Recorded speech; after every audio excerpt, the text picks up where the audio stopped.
job in the meeting rooms, good job in the weight room, good job out here. So got a lot of work done this week, which was key. Captains this year, as voted by the players: on offense, Joel Bitonio, Joe Flacco; on defense, Myles Garrett, Denzel Ward; and special teams, Corey Bojorquez. So great honor for those guys. It always means something when your peers, when your teammates make those selections. His nickname's Rocket. So we have a defensive Rocket and an offensive Rocket now. Runs hard, big kid. Had a really good preseason on the tape. We did a lot of work on him when he was coming out, so really fits us both schematically and culturally. Yeah, Jerome's done a great job. He's very quiet, but he carries himself with a lot of confidence. He knows what to do. He moves really well. I've been really impressed with Jerome from the beginning, but he fits in really well with us. Cleveland is shaking right now, not because of a highlight reel play, not because of some viral clip, but because of a decision that could define this season in ways no one saw coming. Bailey Zappe, a name Browns fans didn't expect to hear again, yet here we are. A quarterback once written off, suddenly walking back into Cleveland's locker room like a ghost from the past. What does this mean for the quarterback room? For the locker room? For the Browns' chances this season? This isn't just about one player. It's about a philosophy, a plan, and maybe even a desperate insurance policy. The ball never been a problem for me. It's, whatever optics or whatever everybody makes up after, outside the game. But in the game, y'all kind of know who I am. Kevin Stefanski didn't hold back. He looked the media in the eyes and defended the move. He's a good kid. He works very hard. That was his reasoning. But here's the real question. Hard work doesn't always equal wins. Does Cleveland need Zappe, or is this a move made out of fear? Because when you stack him against the young quarterbacks already in the room, the decision feels shaky. Kevin Stefanski, they've had all sorts of quarterback injuries. He's going to start Friday, and he'll only have one practice with the one.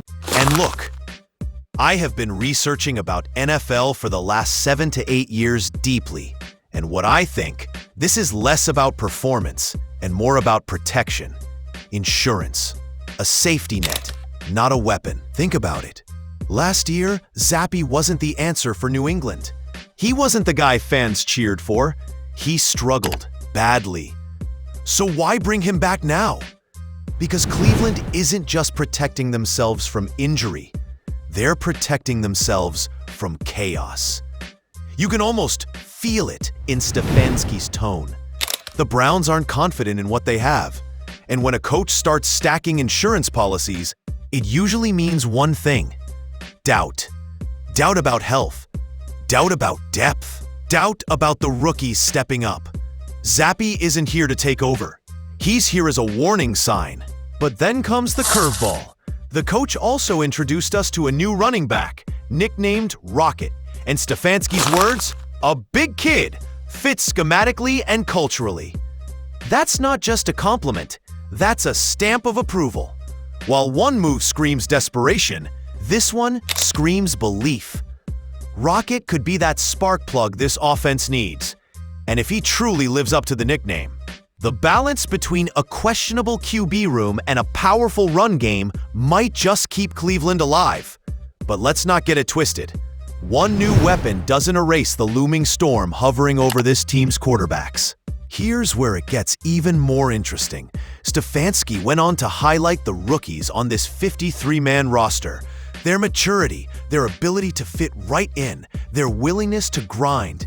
That's rare. A locker room doesn't always embrace youth, but this year, Cleveland's rookies aren't acting like rookies. They're acting like veterans, stepping into roles that usually take years to earn. And in a league where every roster spot matters, that could be a quiet game changer. But if you're enjoying this breakdown and want to stay ahead of the NFL drama, make sure you subscribe to the channel right now. Trust me, you won't want to miss what's coming next. Experience matters. Stefanski specifically mentioned how valuable it is to have veterans like Cole on the practice squad. That's leadership in the shadows. That's mentorship that doesn't always show up in stats, but it shows up in culture. It shows up on Sunday. Then you have Jerome Baker, another presence that screams stability. Pair that with Corey Bojorquez leading through consistency, and suddenly you see a locker room built on pillars of quiet strength. Veterans guiding the rookies, rookies pushing the veterans. This is how you build a long-term foundation. But the cracks at quarterback, those can still shake everything apart.